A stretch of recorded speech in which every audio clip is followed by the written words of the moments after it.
Alright, let's talk some Maniac Cop 2 by Christian Francis. This is a novelization for, of course, Maniac Cop 2. Maniac Cop 2 is a lot of the same of Maniac Cop 1 with a few exceptions. The first third of this is just to kill off the main characters from the first movie, which is really tedious and not enjoyable. At least Christian Francis put some decent gore in, because I'm going to off the bat, I'm going to come in with this one. I don't like Maniac Cop 2 as a film. I think it's terrible. It's pretty unwatchable. At least the premise of the first one was kind of interesting, despite being incompetently made. I think it was fun and kind of novel for its time. A police officer slasher in the late 80s. That's pretty interesting to me. But Maniac Cop 2, it's supposed to be 5 months, I think, after the first one, and Cordell's still killing people. Okay. It's when we get into the latter part of this film, story gets a little more interesting. He teams up with a serial killer of strippers. He likes to strangle strippers and take pictures of them while he's killing them. And they kind of team up so that Cordell can get his revenge, I guess. It's not 100% clear. We have new characters. We have a they're not really characters, in my opinion. One's like plays by his own rules detective, and the other is a police psychologist who's just preachy and annoying. They're both kind of annoying, but at least he's kind of like, I don't know, he's a nothing burger. She's just like there to get kidnapped. Like, that's her whole purpose. There is an action set piece where she's handcuffed to a car that's like put into neutral and rolls down a hill, and it's like a high-speed chase with her hanging out the side of a car window. That's something. It's not very horror. It's more actiony, because this book doesn't, or the story in general, doesn't really lend itself to like actual scary horror. It's just more of the same, but now we have the climax being in a prison, which is the only interesting part of this whole thing. What does Christian Francis bring to this story?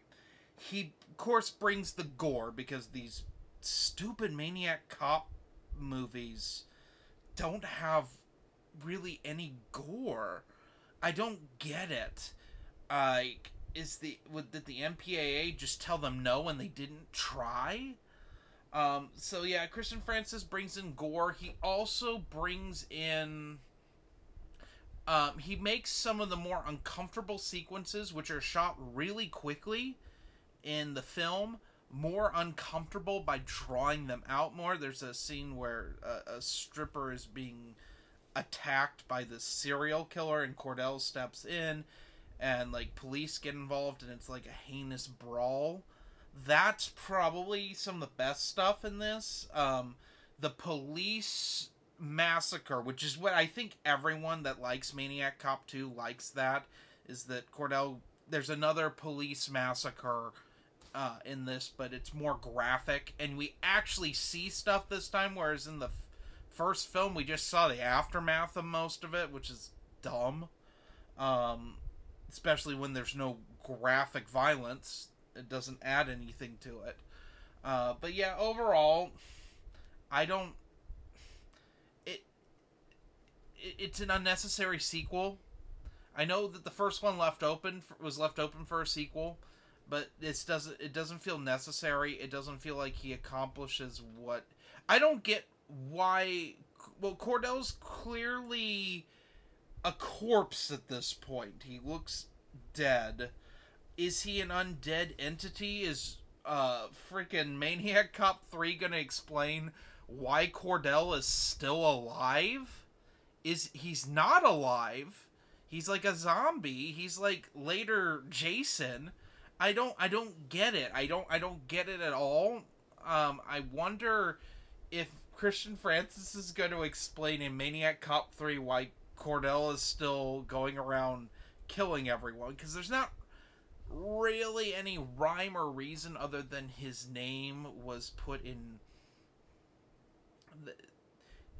His name was tarnished, and he's like out for revenge because he took the fall for stuff he didn't do. I don't get it. Like I said, it's just ugh. I don't know. What would I recommend Maniac Cop 2? Only if you really like slasher novelizations. It's a neat thing that this even exists. But the neatness kind of wears off to me. I don't know. It's my least favorite of the Christian Francis books I've read. No shade on Christian Francis. He did the best he could with this material. But I don't like it. I think the film gets a 0 out of 5. Especially if you watch the Amazon, the Prime version. It's in 4:3, and it looks like a VHS rip, with, I think, stereo sound. But it sounds like, it looks like shit. It just looks like shit. Now, I know there's a 4K restoration. I hope at least this film gets the common decency of a nice remaster with that. But I'm not holding my breath. But the novelization itself, I'd probably give it a 2 out of 5. I would never read this again.